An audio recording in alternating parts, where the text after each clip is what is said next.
Saudi Arabia has come out and again changed its story regarding the murder of Saudi journalist and government critic Jamal Khashoggi. Saudi Arabia's Attorney General provided gruesome details of how the murder of Khashoggi was an improvised, last-minute decision.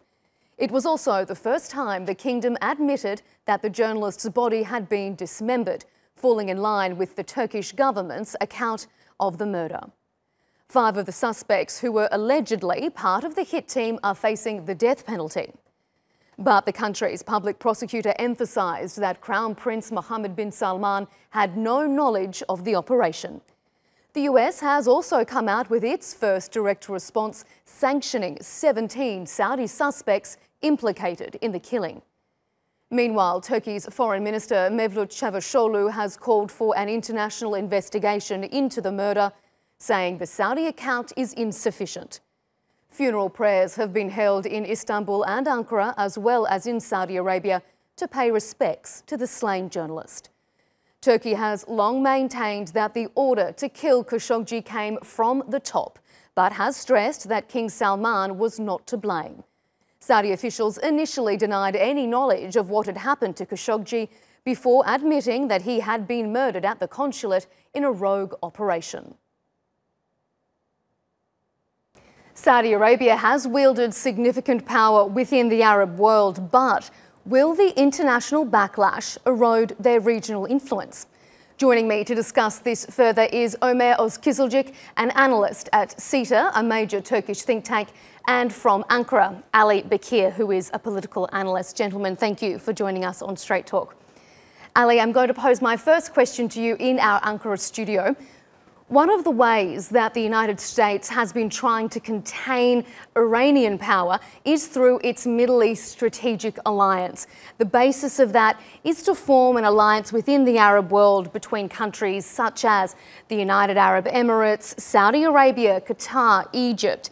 But has this Khashoggi killing derailed that alliance? First, thank you for having me in your program and answering your question. Yes, I think this issue is quite effective in disrupting the seeked alliance. I don't think that there is a joint effort to effectively work on a Arab NATO model. And, the Saudi Crown Prince Mohammed bin Salman policies lately during the last couple of years confirmed this perspective, because he followed destabilizing, very dangerous and immature foreign policy, which destabilized the region in an unprecedented way, especially the relation with the supposed allies in the GCC countries, especially with the latest Gulf crisis in 2017.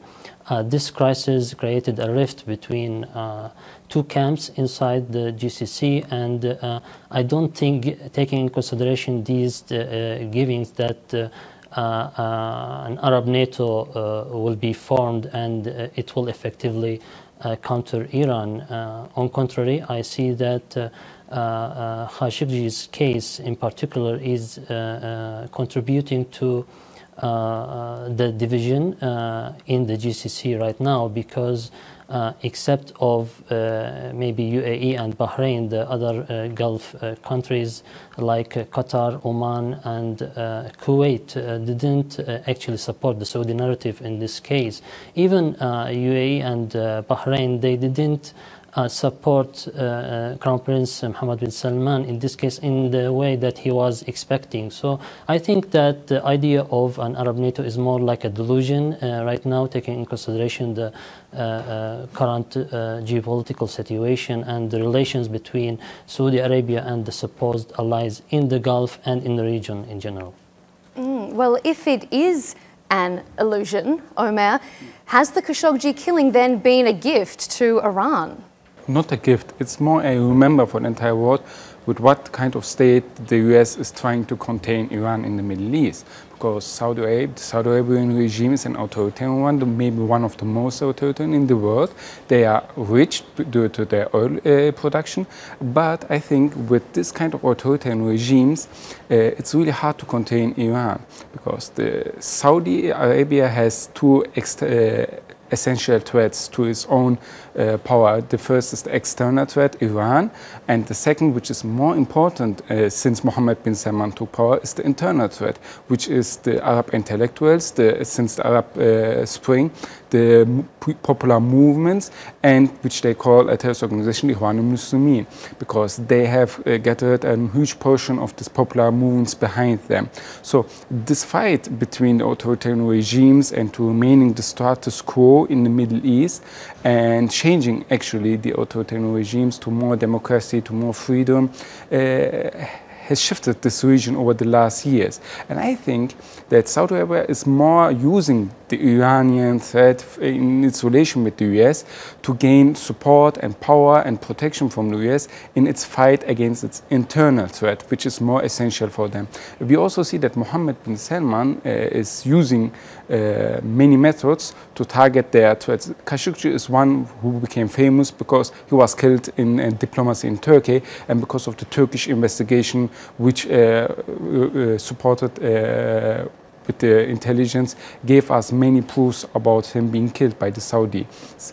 But on the other side, we also know that Saudi Arabia killed many people who seek for freedom, for democracy, who even criticized Mohammed bin Salman on Twitter, were actually sentenced to death or imprisoned in Saudi Arabia. So we see that Khashoggi is just a symbolic case of many others. And we also know from Yemen that the Saudi policies in the Middle East, due to Mohammed bin Salman's aggressive attitude, is in actually supporting the Iranian narrative that they are the better ones to. Well, as you just raised there, the Middle East, that leads me to the next question I have for you, Ali. It's not just Saudi Arabia's rivals that are feeling emboldened after this Khashoggi fallout. Even some of its allies, specifically Egypt, have been trying to play a bit of a bigger role in the region. We've particularly seen the Egyptian president making some positive remarks about Qatar, and the Egyptians actually also spearheaded this truce between Hamas and Israel. So can we expect to see more types of diplomacy like this, which largely sidestep Saudi Arabia or fly in the face of policies that Mohammed bin Salman has been championing? Of course, the Saudis would like the Egyptians to stand with them in whether in countering Iran or in their regional policies. But even as an ally like Egypt and Sisi, who is totally dependent internally, and financially on Saudi Arabia and UAE mainly, he's not giving the full support that they were expecting from him. We saw this very in Yemen, for example. He didn't commit the size of power to help the Saudis and what's so-called Arab coalition in the Yemeni war against Houthis. Also, in Qatar, yes, he contributed to the blockade and took similar stances like the Saudi Arabia, UAE, and Bahrain. But again, Sisi's position was not so strong in that matter. He was trying to probably be precaution and take precautions and don't be dragged into the Saudi games in the region. Ali, okay. I'm just going to put another question to you, Omer. Does international criticism of the Crown Prince almost increase his popularity at home? Does it play into that idea of us versus them sort of mentality within Saudi Arabia? So this would be the case if Saudi Arabia would be a democracy and the popular opinion would be important, but it's not actually. The US position has more effect on the Saudi royal family, which Ali knows much better than me. But the main point I want to make is I don't think that Saudi Arabia was the strongest power in the Middle East even before the Khashoggi case. And whatever the result of this Khashoggi case would be, there is a competition between two different axes. The first axis who wants to remain the status quo, which is led by Saudi Arabia and United Arab Emirates. For example, they supported the coup in Egypt. They also supported Bahrain in its to overcome the civil uprising there. And the second axis of Iran, which is majorly supported by militias like Hezbollah and Hashd Shabi in Iraq and other Shia militias in Syria, and forming an axis there. And its third axis, it's mainly supported by Turkey, Qatar, and or movements and intellectuals who want a change in the Middle East and who want that the popular opinion becomes the leading force in these regions. So we see this also in many places, like for example in Africa, in Somalia, these axes are competing against each other. And that competition is really going to keep continuing, and I think it's going to be quite a while yet before we see how this continues to play out. Gentlemen, that's all we have time for on Straight Talk, but Omer and Ali, thank you both so much for joining us.